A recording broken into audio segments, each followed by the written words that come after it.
Hey, what is up, you guys? Welcome back. I decided to make this video to talk about the current Steam server situation, just to kind of let you know that you're not the only one experiencing issues right now. And also I want to show you how basically you can detect what's going on yourself and understand if there is some issue on your side or if the servers are just screwed up as usual. First, I kind of want to talk about the timing of this situation.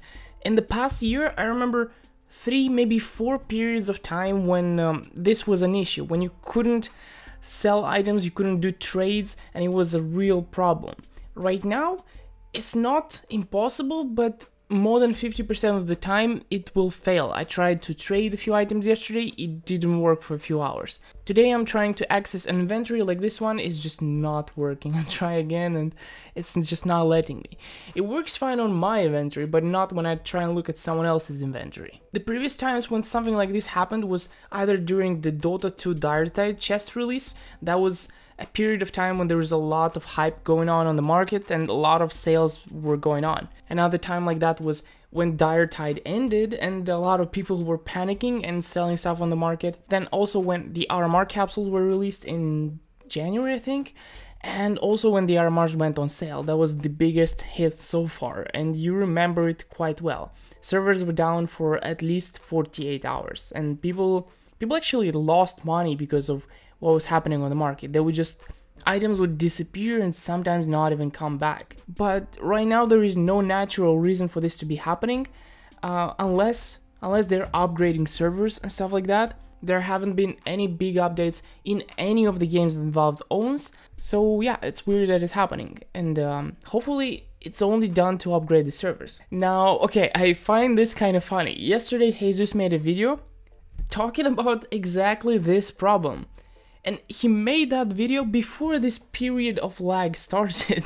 And just as he released that video, Steam just started going nuts about this problem.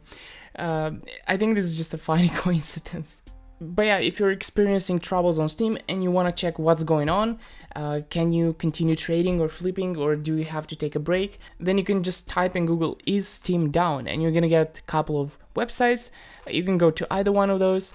I prefer this one, but the other one is nice as well. This basically shows the activity of servers, and specifically Stockholm, because that's the closest to my place, 94%. So it is down a lot, and at 2 AM they were all down, 0% were active. If you check on the other website, this is how many reports have been received that Steam is not working, and you can see that at 2 AM there were a major peak compared to what is usually happening. And even before this spike and after this spike, there's still problems. People can't sell, people can't buy, and people can't trade. Despite all of this, there's also troubles with TF2 matchmaking, there's also problems with CSGO matchmaking, it's hard to find a game and all that. But that is just a normal thing that happens when servers are down. But yeah, I really hope this stops being an issue soon, because when there is actually more traffic on the market comparing to right now, it'll just turn into a tragedy if people can't trade, can't flip for days at a time. I'm not looking forward to that, but that's very likely to happen. Thank you for tuning in. Don't be mad at Steam. I'm sure that is not gonna solve anything. Just be patient, and it's hopefully gonna go away. Until then, have a nice rest of the day, and see you later. Bye bye.